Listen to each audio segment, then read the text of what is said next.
बालेश्वर जिला भारतीय जनता पार्टी पक्षर विभाजन विभीषिका स्मृति दिवस स्थानीय सिद्धि कल्याण मंडप ठारे पालित हो ओडिशा सरकारंकर नगर उन्नयन और गृह निर्माण मंत्री डॉक्टर कृष्णचंद्र महापात्र मुख्य अतिथि भाव जगदे देश विभाजन समय विभीषिका संपर्क में वक्तव्य रखिथिले। ये चेतना आम चेतना विभीषिका 1947 मसीहा यही 14 तारीख दिन कौन घटी से घटना को जदि आम अनुभव न करवा से दिन घटना कौन घटी सी एक घटना नाला सी गोटे विराट बड़ दुर्घटना एक जो पूर्वज माने जो संघर्ष करके जीवन को बलिदान देइछन्ति से दिन ताको मने पकेबा दिन आज जो दिन ये भारत को खंड विखंडित करागला जो अखंड भारत स्वप्न देखिथिले जो महापुरुष माने बलिदान देइथिले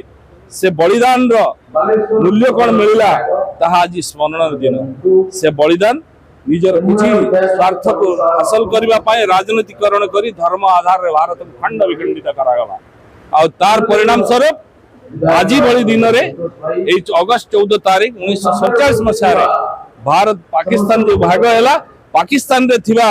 हिंदू मान परिस्थिति तैयारी होता आज स्मरणीय दिन जो बड़ी भाव हत्या कराइला लुंठन कराइला दर्शन कराइला जो अत्याचार कराइला अत्यंत दुख कष्ट जर्जरित घटना से घटना को आज स्मरण करदेवाई मन पकईदेवाई इतिहास को मन पकड़ा यशस्वी प्रधानमंत्री नरेंद्र मोदी 2021 मसीहा पर ये प्रकार विभाजन विभीषिका जो स्मरण सारा जिले में होची भारत वर्ष सब जिले में ये आमर आगामी भविष्य चिंतन सी परा चिंतन से ही कहली आपण मैंने बुझीपे सहीटा ही आम चिंतन जदि आज आम अनुप्रवेशकारी मान रुकावट न करो आम भविष्य अंधार आड़ को जाऊे आउ दिन जे पुणे विभाजन न हम आउ दिन जे संघर्ष न हम आउ दिन जे रक्तपात न तैयारी हम कहीदे पारे ना आज भी ढेला पत्र माड़ है आग को कौन परिस्थिति हम तेणु आज भी चेतनार दिन अच्छी आम समस्त चेतनार सहित चेती जावा उचित जे आम भविष्य कौन हवा जाऊँगी तेणु ये इतिहास को देखिकी वर्तमान को निर्णय नवार समय निश्चित भाव में सरकार अत्यंत गुरुतर सहित विषय को देखुं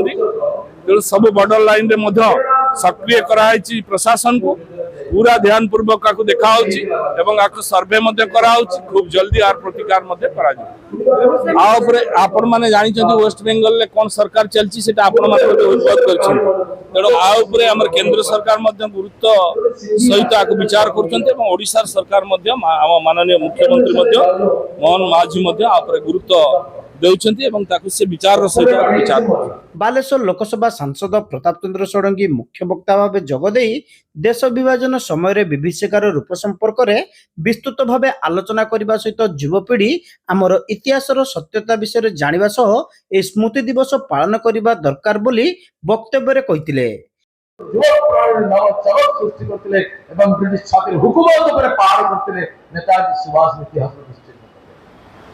भारतीय स्वाधीनतार मुखर प्रवक्ता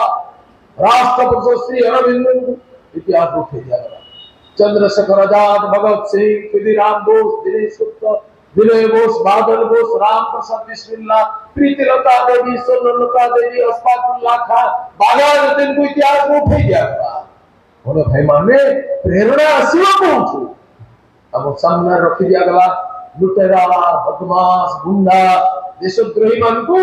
युवा समाज को प्रेरणा तेणु देश अधपतन है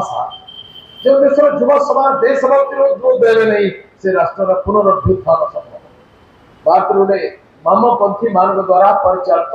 ऑल इंडिया हिस्ट्री कांग्रेस जिते थर भारत इतिहास पुनर्लिखन विषय होता से थर विरोध कले बंदे मातरम भाई माने मोदी जी दुस्साहस करके नूतन शिक्षा नीति प्रवर्तन कले बदमाश को सवार कले भारत वर्ष उठेगा पहले शिक्षार परिवर्तन दरकार गौरवपूर्ण इतिहास पुनर्स्मरण दरकार दले भांड कहले बिना रक्तपात आमको स्वाधीनता मिलेगा इतिहास एत बड़ मिछ कले कहुना बिना रक्तपात आमको स्वाधीनता मिलला आजाद भगत सिंह कौन देले विनय बोस बादल बोस कौन देले जालियानवाला बाग जो हजार हजार सत्याग्रही प्राण बलिदेले कौन नहीं रक्त पानी जो मैंने निज आंगुली केवे रक्त धरी ना पिन कंटारे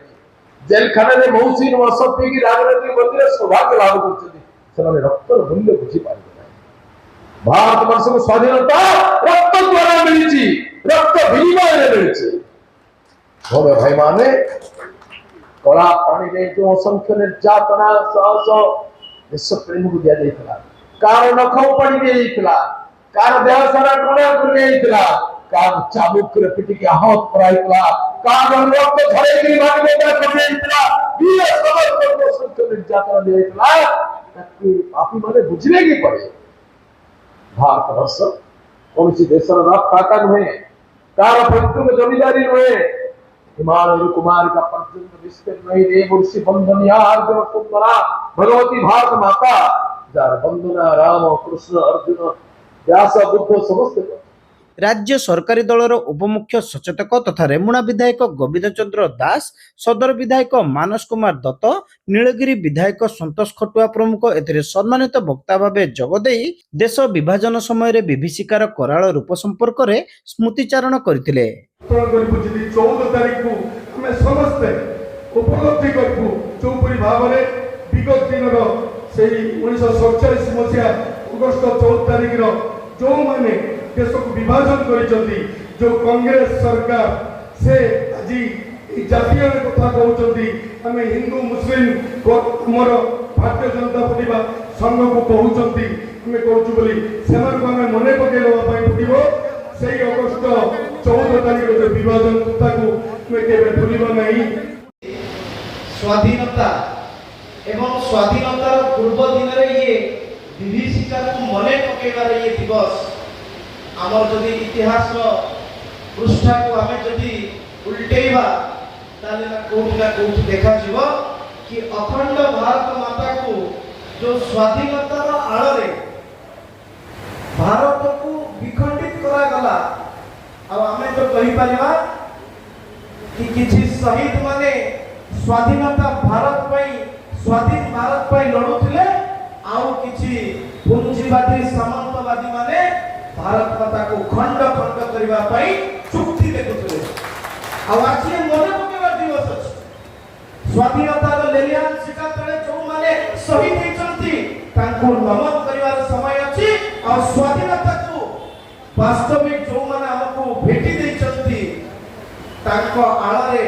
भारत को विखंडित करुवा हिंदू मुस्लिम सिख ईसाई धर्म आधार राष्ट्र धर्म आधार देश ये विखंडित हो गला ये आज दिन में स्मृति में रहना दरकार। किंतु यही अगस्त 15 1947 पूर्व अगस्त 14 1947 एवं 9 अगस्त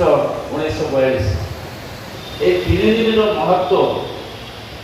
इतिहास हमको बहुत जगह लुचई समस्ते केवल अगस्त 15 सुंदर गोलापी चित्र हमको देखाती पिला बेलू आम जो आम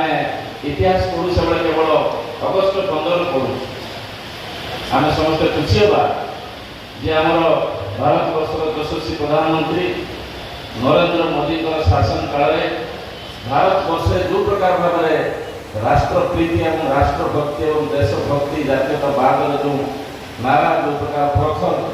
उदाहरण से सृष्टि कर समस्त देह मरण मरण रक्त भितर पुणी आउ थे सिंचन कर निश्चित भाव गर्व और गौरव। क्षमता आशारे लिप्त शक्तिंक पई अखंड भारत को खंड विखंडित कर दिया जाइतिला। देश विभाजन पई 10 लाख ऊर्ध्व निरीह हिंदू हत्यार शिकार होइतिले। लक्ष लक्ष महिलांकर अस्मिता लुट होइतिला। अत्यंत कष्ट स्वीकार सह आमको स्वाधीनता मिलतिबारु राष्ट्र को भल पाइबा और देश मातृकार सेवा और त्याग बलिदान करिबा समाजर प्रत्येक वर्गर नागरिकों परम कर्तव्य हेबा उचित बोली वक्ता माने कहितिले। समस्ते जातीयताबोध रे उद्बुद्धित होई राष्ट्र निर्माण कार्य निजको नियोजित हेबाकू सेमाने आह्वान देथिले। समस्ते जेमिति निज अधिकार पई यत्न होइथांती ठीक सेहीपरि राष्ट्र पई कर्तव्य संपादन पई यत्नशील हेबाकू वक्ता माने समस्तंकु परामर्श देथिले। जिला सभापति उमाकांत महापात्र एही कार्यक्रम रे अध्यक्षता करितिबा बेले जिला उपसभानेत्री ममता महापात्र मंच परिचालना करथिले। जिला गणमाध्यमर संयोजक श्रीनिवास प्रधान शेषे समस्त को धन्यवाद देते। गणमाध्यम सह संयोजक रणजित पृष्टि, संपादिका महुआ प्रधान और सस्मिता चांद सभा कार्य को परिचालना करथिले। अन्यमानक मध्यरे बस्ता विधायक प्रार्थी रवींद्र अंडिया, राज्य प्रवक्ता इंजीनियर विभुपद दास, जलेश्वर विधायक प्रार्थी ब्रजमोहन प्रधान, वरिष्ठ बीजेपी नेता सुजित देव, सुषमा राणी विश्वाल, नारी नेत्री शोभना महांती समेत बहु दलीय नेता और कर्मी उपस्थित थिले।